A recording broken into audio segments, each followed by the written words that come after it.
Welcome to the Million Pound Mission Podcast. I'm your host, Adam Shively, the PhD, the previously heavy dude, and I'm on a 1 million pound mission. I've personally lost over 100 pounds. I've helped my hometown lose over 35,000 pounds, and now I'm on a mission to produce over 1 million pounds of results by helping you gain clarity about what you need to do to reach your goals and give you the confidence to take action. And my friends, the perfect time to start taking action is now. Hello, my friends, and welcome to another episode of the Million Pound Mission Podcast. It's your buddy Adam, the PhD, the previously heavy dude, and this is episode number 226, How to Boost Your Willpower. And before we start boosting that willpower, I just want to check in with you guys and let you know that I have been hearing your feedback. I've had a ton of people emailing me lately like, Adam, we appreciate all the content. You are a content producing machine with the podcasts and the live casts and the Instagram lives and the Instagram posts and the email newsletter. But people are saying, yo, bro, there's a lot of stuff here. Where do I start? How do I just get going? How do we initiate this next level relationship of you helping me out? So you have been heard, and I decided to tidy up my website a little bit. So if you guys head to millionpoundmission.com, I've put 3 simple steps to help you reclaim control over your health. The 3 steps are free, and I have step 1, step 2, step 3. So go and check that out and let me know if that is better. All right, that's my recommended way to kick off your just the self-reclamation project that you want to go through. Of if you're somebody that struggled with the back and forth of weight loss, regain, or you feel like you're in your head all the time, or you're just not getting the results that you want, and you want to feel like you're more in control of the situation, start there, millionpoundmission.com, step 1, step 2, step 3, boom, we're good. All right, that's where you start. So hopefully that helps you guys. And also, but after we wrap up the episode today, I want you to hang for the after party. I'm going to give away a couple of tickets to an event that I'm going to be speaking at, and you don't want to miss that. So make sure you stay for the after party. All right, let's dive into this episode because this is a super important topic, and I think that you're going to get a lot out of this one. So have you guys ever just totally crushed it with your nutrition all week long? You're dodging those daily temptations at the work snack table, which is like the people who stock that thing with donuts and cupcakes. So like, there's a special spot in hell reserved for those people, in my opinion. But you know, you're avoiding all the off-plan selections from the menu. You go out to dinner with your buddies, you're good. But then the weekend comes, and it's like a one-way ticket to Cheats-ville, and you're like, what the heck's going on here? I don't get it. So today we're going to talk about how our willpower gets depleted and how we can intentionally give it a boost so that we can be more consistent with our health game plan. So hopefully I've piqued your interest. And the thing that really, I'm always thinking about habits. I'm always thinking about willpower. I'm always thinking about like decision fatigue. But I recently listened to an audiobook by Gretchen Rubin called Better Than Before. Highly recommended. All right. Highly, highly, highly recommend this book. It's amazing. The audiobook is great. She reads it herself, which I always enjoy.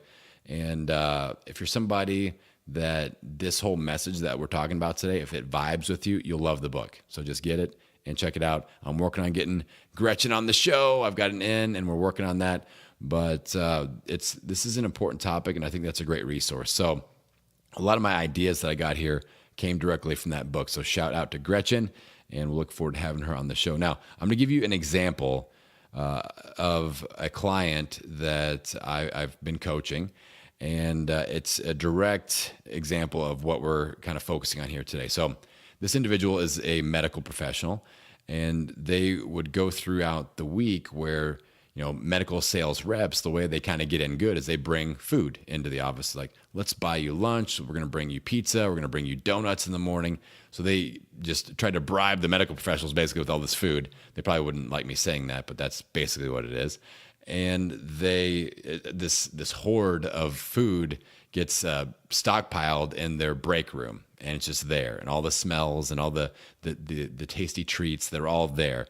And my client would do fine all week long. Boom, boom, boom. No big deal. Losing weight, doing great. But then they would find themselves at home on the weekend, and their partner would say, let's go out for dinner. And the plan was to stay on plan, but it would be an epic fail, a crash and burn scenario. There was just no holds barred cheat. And then that would turn into a breakfast cheat the next day, and then might as well finish off on Sunday cheating. So what the heck is going on there, right? It confuses a lot of people. I know a lot of you have similar circumstances where you are tight and you're good at work. You're able to withstand all of those temptations, but then eventually the willpower reserve runs dry, and we just can't make a good decision to save our own life. And it's a situation that, again, that a lot of people are dealing with, and it's a tough one. So I want to dive into this a little bit and really kind of unpack that example. So willpower, definitely, it's like a muscle. It fatigues. And the more, if we're doing high intensity interval training with our willpower all week long, eventually we're going to wear down, right? And then we hit that next decision that just breaks our back, and we can't resist it. And the floodgates are opened, and that's the situation that we're trying to avoid. So decision fatigue, that eats away at willpower. So on the other side, what we have to think, all right, well, if that eats away willpower, what helps us boost willpower? And in Gretchen's book, she talks about processes, habits, automation of these healthy things that limit decision-making, which limits decision fatigue. So in an ideal flow situation, what we're looking to do is we identify an area where we're struggling a little bit, and we adapt a process that's going to put something in some sort of automation. So I'll give you an example with my battle plan workbook, right? We'll talk about that in a second. But basically, we want a flow of, we start a process, we implement that into our life, which becomes a habit after a while, and we stick with that habit, and that gets folded into our lifestyle. And what happens then is that these decisions are on autopilot, and willpower remains high because we've eliminated a lot of the decisions that we'd normally be making. So with my battle plan workbook, which, by the way, is step number one in the process that I talked about earlier on my website, download the workbook, get it. It's free. It's amazing. And I'll tell you why here today. I'll give you the best example, is that it's a willpower booster because it is a decision eliminator or a decision simplifier. It is a decision fatigue solutionizer. So the workbook, I developed it to help us combat all of these daily decisions that we get fatigued by that break down our willpower. So things like, most people walk into their day and like, it's Monday. All right, I know I'm trying to get healthy. Well, am I going to get a chance to work out today? I need to figure that out. And what am I eating today? When am I eating? And how am I eating? Where do I find the stuff if I need to make some stuff? Or where am I going to go and eat? And all these questions, decision. And then we look at danger zones, like, oh man, this thing that's really stressing me out. I'm thinking about that. I'm making decisions based off of that. And it's just like day after day after day, we're bombarding ourselves with all these decisions just about our health. And we're stressed out about that. That depletes our willpower, and down the rabbit hole we go. So with the workbook, what I have you do is sit down at the beginning of a 28-day cycle, and we get committed for 28 days. What's our nutrition strategy? All right. What are the rules of the game that we're playing by there? Then we go, all right, what's our fitness strategy? When am I working out? Where am I working out? Who am I working out with? What type of workout am I doing? We map that out in advance for 28 days. We do the cheat bank. All right, when am I breaking the rules? When am I going to go and have a birthday dinner or a date night, or it's a work event or a vacation? And we book those in advance. Then we look 28 days in advance and say, all right, what could screw this up? What are the danger zones that I need to put a little action step in my front pocket and be ready to pull that out if necessary? Break the glass if needed to pull that out. So we're eliminating all these on-the-spot decisions that we would normally be having to make. And that's why people that are involved with my workbook process, like the people in my Transformation Reboot program, we're on our 9th cycle since I launched. And the decision-making is so much better. And it's becoming just an instinct, where I see people in this group that when they first started, they were struggling with a lot of the decisions that we all struggle with. But now I'm seeing them post and like, well, I thought about this and here's what I decided to do. And the decisions that they're making are the decisions that I would want them to make, that I would coach them to make, but they're making it on their own, which is like, it thrills me as a coach. Like that's the best thing ever as a coach, to see people making those really good decisions because they're on autopilot. The process of the workbook takes care of all those intense, in the trenches, in the moment decisions where we usually make bad decisions. We're in the heat of the battle and we're reacting emotionally, not rationally. So tools and processes like the battle plan workbook help us rationally, with our rational mind, think through all of these decisions in advance, and that sets us up to succeed. So people that start that process of the battle plan workbook, that becomes a habit, like the people that are 9 cycles deep in this process that I'm coaching them through. And then it becomes a part of their lifestyle. It's just 20 minutes that they spend at the beginning of each month, basically. And their willpower is super high. They're able to handle those danger zones better because of the fact that it's all automated and they aren't hammering out these intense decisions day after day, moment after moment. And that's where a lot of people are really struggling. So that's just one example. Now, in the book, Better Than Before, Gretchen brings up a willpower boosting technique called a treat jar. A treat jar. I know what you're thinking. It's not a jar full of cookies. It's not a jar full of candy canes or whatever your jam is. It's a concept about things that we go to that just give us a little boost of our willpower. So if we know that we're feeling that depletion starting to happen, we're starting to feel like, I have people that tell me all the time when I talk to them, like, man, Adam, I feel a cheat coming on. I can feel I'm wavering a little bit. It's like Rocky in round 15. He's just getting pummeled and he's just barely standing. I feel I'm barely hanging on, buddy. So this treat jar concept is really, like, when I heard her say this, I was like, oh my gosh, I am podcasting about this for sure.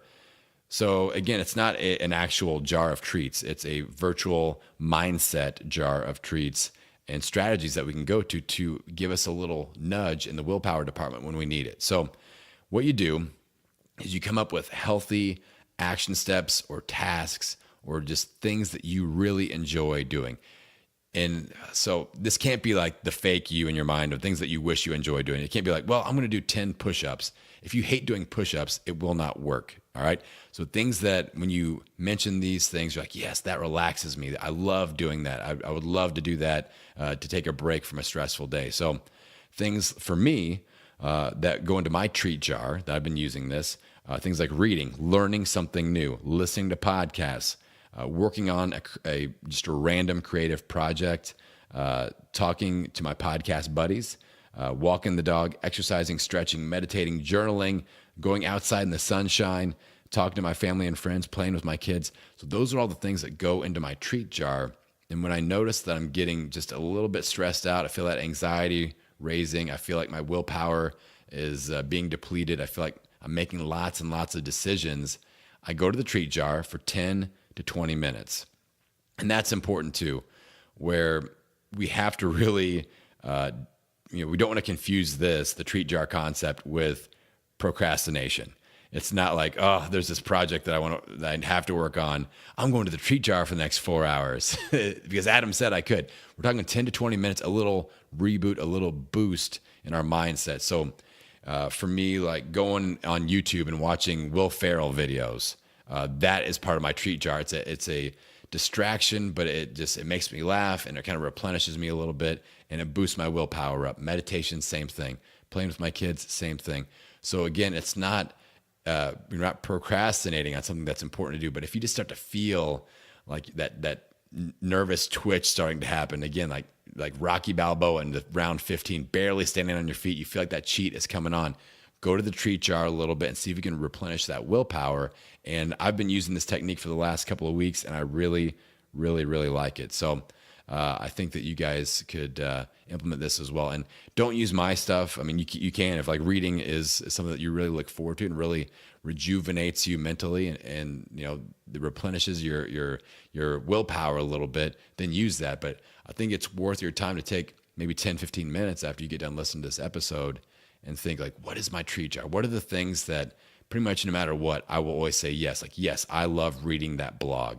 Or yes, my go-to podcast, I can listen to that, and it always kind of recharges my battery a little bit. So, and I invite you to kind of be strategic with this down the road, and think about, if you are feeling that stress, if you are feeling that willpower depletion, go to the treat jar and let's see what happens. So to kind of bring it all home, I want you to think about the situations where you tend to crash and burn, where the willpower is low, and work backwards from that and say, all right, when did this start? What is happening?